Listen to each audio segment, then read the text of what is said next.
Hey guys, Aaron here, Melody behind the camera, Hi. Grimlock. Welcome to House of Haha. When we last left you on our update video, we left you on a cliffhanger in West Texas, if I can say that correctly. Melody, catch him up what happened. Well, a bear had been spotted. Not I didn't mean to spotted. scare you. A bear had been spotted. Spotted in bear. No. A much spotted bear, due to his activities and terrible attitude, had been spotted in our campground. And not only that, but there were mountain lions spotted on the nearby trails. We had seen a scorpion under our table. It did not get aggressive or anything. This is how excited he's getting right now. I know, look at him. He's like, oh, the trauma, it had happened. When we picked out our site, we had backed into a rock. That I thought gently backed into that rock. a rock. So, all of this had happened and was leading up to a giant, denouement in our story. So we go to bed, and at 3 o'clock in the morning, I was woken to a red light shining into our car. And there was an operative from the Borg just walking past us. It was weird. And I'm like, there's somebody outside of the car. And he goes, sorry, and walks away. And we went back to bed. The rest of the night passed uneventfully. But there was a spectacular sunrise, and we got to talking about stuff. The bears aren't that big of a deal. That's a lot of stuff. But the heat, really, it was going to be 100 degrees before 10 o'clock. And so... It's been hot for so long in our life at that point. I told you it was important, and this is what we just decided to change our plan, I guess. And go to higher elevations and cooler temperatures. Yep, so we decided to abandon our Gulf Coast trip for now. We'll go back later. Temporarily. We'll be coming back to you, Gulf. Don't worry. I just said that. Yeah, and then so we came up, looked up the weather, and found out it's in the 80s here. Where we are now, it's just northern New Mexico. Gorgeous. So we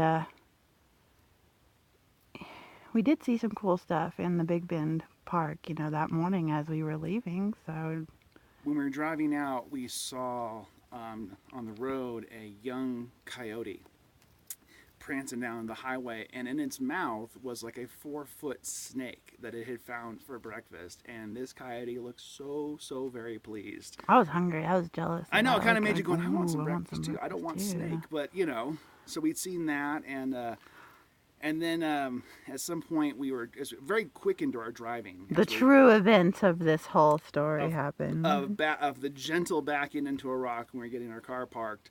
I had bumped to the tailpipe, apparently, off of its holder in the back, so it keeps it in place so it doesn't bump against the tire and stuff like that. We noticed this, became aware there was a problem as we were driving down. We found this horrible, terrible smell, like just horrible smell coming out. We didn't know it was coming from. We're like, somebody ruined their brakes on this hill. Yeah, why does it still smell so bad? So we pulled over at the first little visitor center before we left, and lo and behold, there's the tailpipe, and it is rubbing directly right against our brand new tire. So my first attempt at fixing this, which I'm going to preface was stupid, but I tried it. You're going to tell everybody this anyway. So I used it was rope and zip ties.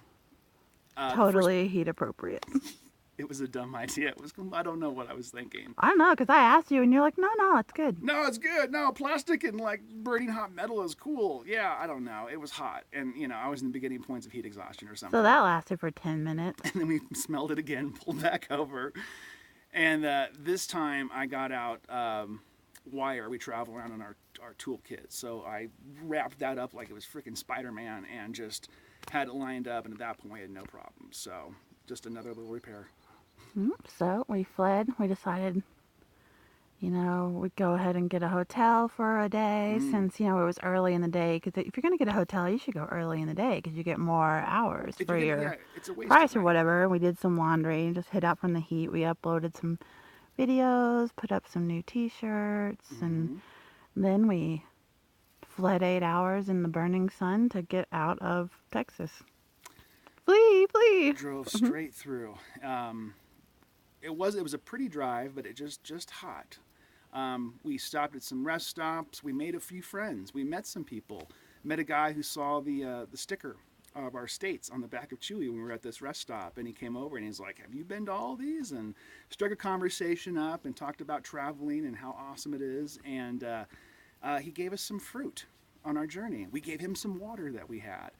Later on, we stopped to get some lunch, and we got a free milkshake at a place in New Mexico called Lotta Burgers, which I'd never heard of before, but they were super cool. They were super kind. They gave us a milkshake. It was our first visit there. And then we had something really, I don't know, we didn't know quite what to do with this. We're driving down the road, and we see on the side, it's like a truck, and there's a lady. The lady is maybe or may not pregnant, couldn't tell.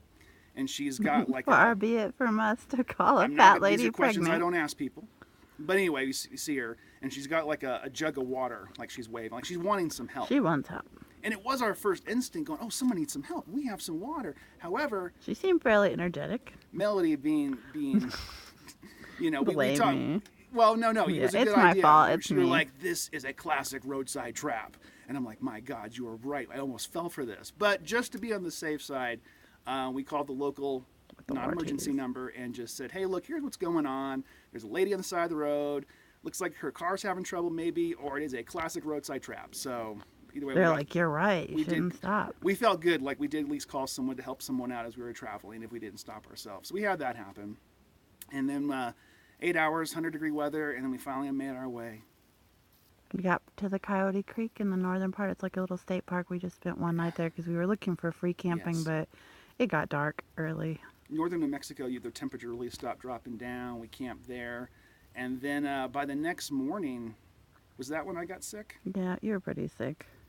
We were guessing I got heat exhaustion because also when we were leaving Coyote Creek, the state park, it actually happened because I was sick. And I was leaning down the near the car and I thought I was going to throw up. And as I was leaning down, I glanced at the tire and I noticed our tire was beginning to separate, our front driver's side tire, where the steel belting was coming out.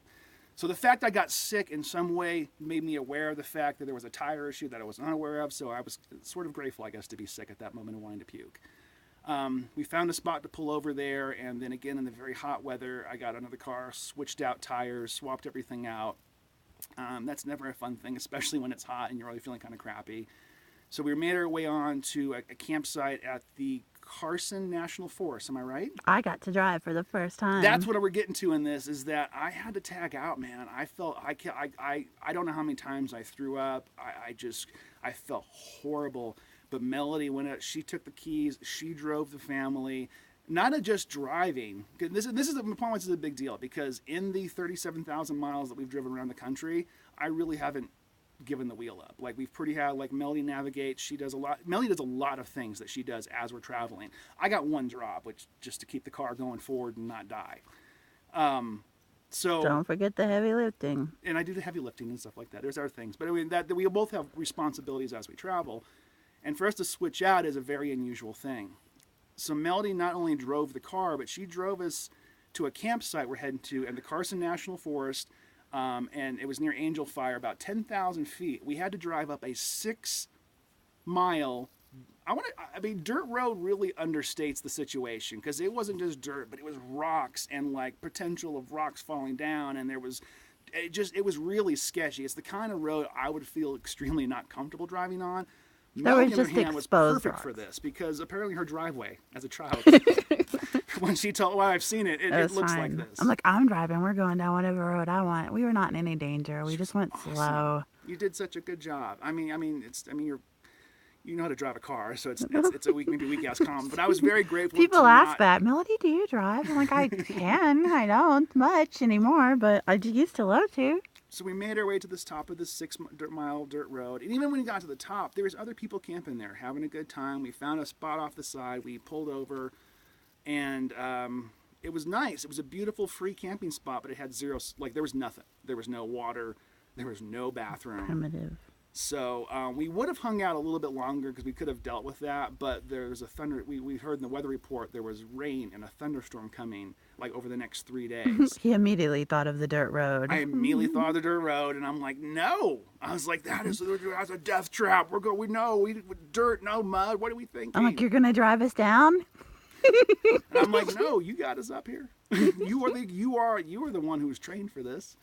So we ended up packing up the next day, driving back down, and it was a fine drive. No, I was just, it was so nice for just to be able to relax and get my strength back and not feel terrible. And then after that, we came here Yep, we looked to at the some other wild, places, but this was the nicest one we found. the Wild Rivers Recreation Area at the Rio Grande del Norte National Monument in northern New Mexico. So, because we knew we're gonna be spending our 2-year anniversary at this place, so we wanted to pick somewhere nice because we were hoping to find somewhere to stay for a little bit, and there were some roadside camps that would have been good to, squat for a night or something. Having a But we place found where, this at the. yeah, well, we get to stay for a bit. We get to get some artwork done. We get to make some videos and do the things we do for the reason we don't just travel to look at things. We travel to make artwork and to make things about the journey and things that we do. 2 years. I'm really proud of that. I was looking at the back of Chewy on the tailgate with the map. Have a reasonable day. Our sticker, House of Haha on the road. They're starting to come apart. We had to get new ones. Yeah, the stickers are getting a little worn. Not the state stickers, but I was looking at that, and it really, I didn't just see it as a collection of stickers, but I realized like that's our life. That's our life for the last 2 years, and this achievement that we've done, traveling this far, going. I mean, I always knew we'd come to the end. I had no idea how long it was going to take. I had no long where this was going to. I don't think either one of us did. I think we knew we were going to see some cool stuff. But spending the last 2 years getting to live this life and have this experience and meet the people we've met, and there are so many things that have happened to Melody and I that would have never happened had we not left the normal living of a house and a job and and brought you with us. The same everyday routine. The same everyday routine. I am so grateful to everyone who has supported, helped us, encouraged us. Through Here, this lay journey. down. Grimlock, it's too emotional. He's got to go. Come here, buddy. The point is, Come here. it's not Melody and I have accomplished this because it's a goal we set out to do, but we realize, I think at this point, we couldn't have gotten here if it wasn't for a lot of people there helping us, a lot of people being supportive. And not just the patrons. The patrons are the newest, biggest thing who are there to help. So we have money and things to travel, and in exchange we get to make artwork for them and encourage us to make beautiful artwork and do this stuff. It's just this great, it's wonderful thing. In addition to the people's homes we've stayed in, our families, people who... We've seen so much family we would have never had enough vacation time to see. I'm having... Like, you have 2 weeks of vacation. You cannot possibly go see everybody that you know and you care about, but we can. And that's pretty awesome. And like we've even had the, I don't know, maybe you can even care about more people now because you'll get to have continue relationships. I do, in a sense that I had before when we lived in Phoenix. Like we had the people, like a couple little family members here in the country, and we had our spot here. But when I think about the people I know who care about us, I can count on, and who's there for us, it's now this widespread across the country, coast to coast. And it's becoming like it's not just people we know anymore. It's like people we don't know we are now knowing because of this. So perfect strangers. You bump like into Balky. We have not met that guy. We did the dance of joy. No. But I'm having trouble getting the words out on this. It's an emotional thing. I'm so happy that we've been able to do this, and to everyone out there who we're talking about, you know who you are, you know what you've done for us. Thank you. We are so appreciative of everything we've gotten to do, and I'm looking forward to the next year and finishing Lower 48 and all 50 states, and wherever this journey takes us, we're all going together, because it's not just Melody and I. It's not just Melody and I that make this possible. It's you guys, and I thank you. What's the next thing, Melody? Because I'm tripping on tears right now. Well, I was just going to say that it is not, and it's like thanks to a lot of people, but also it's not just us that can like do our dreams and have our crazy dreams. No. And I mean, not everybody wants to be like, oh, let's go homeless and camp around the country and, live off of nothing. But maybe there's people who are like, oh, I wish I could have like a little flying key business, or I wish I could do this weird thing, but I could never do that because I have to do this job and I have responsibilities, and that's just not for me. But like it's like I believe it's a leap of faith thing, and we're hoping to be a proof of concept here. So like maybe start thinking about your crazy dream and what you can do to take a step toward it, because like everybody should be this happy, and or at least, you know, it's not necessarily that we're just like brimming happy, but we are like in charge of our life. We're free to make our own choices and like accept those consequences, and not be like, my boss made me do this. Like, I camped in a shitty part because I didn't find a better spot or something. This is all me, and it's good. It feels good. If So one other person out there who follows our journey or gets something from experiencing what we're doing decides to follow whatever that is for themselves, this is worth it, because that's one of those things that becomes a chain effect. One person affects another person, and the next thing you know, you got a lot of people stop being miserable. you think you can't, but you really can. It's just a lie. That's like one of society's biggest lies, is you can't because you have to do this stuff. You will not die. You'll find new opportunities that you never even dreamed of. So, And there's people out there who might say you're going to fail and tell you every reason why that you shouldn't do this and how this could all go down the shitter. that's just because they don't believe their own dream can happen, and they don't want to Yes. suffer through the terrible experience of watching everybody else be happy. That So. says everything about them and nothing about you. All right, so there's our our that's- pet talk update, and I'm sorry for the emotions there. but happy anniversary. It's the anniversary. It's 2 years. It's 4th of July. There's independence and freedom on the line. It is. here, It is so. appropriate. It wasn't planned. It is appropriate though that the Independence Day is the day that you and I really captured the life that we truly wanted. So, what else should we tell them, Melody, about what's going on with us right now before we pause? That's it. We're just here in New Mexico. We've got a lot of videos coming out.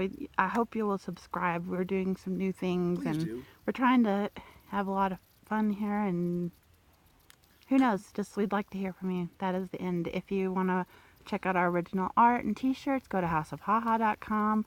Or we are writing a book about our adventures out here and illustrating it. Erin is an amazing illustrator, and so you can become part of that, get free gifts. Not free gifts, but it's like free in exchange for your support of our book. You get but it's artwork, art and gifts. postcards in the book. I'm Sorry. talking. HaveAreasonableDay.com. Check it out, and we will talk to you guys later. Thank you so much. Goodbye. Bye.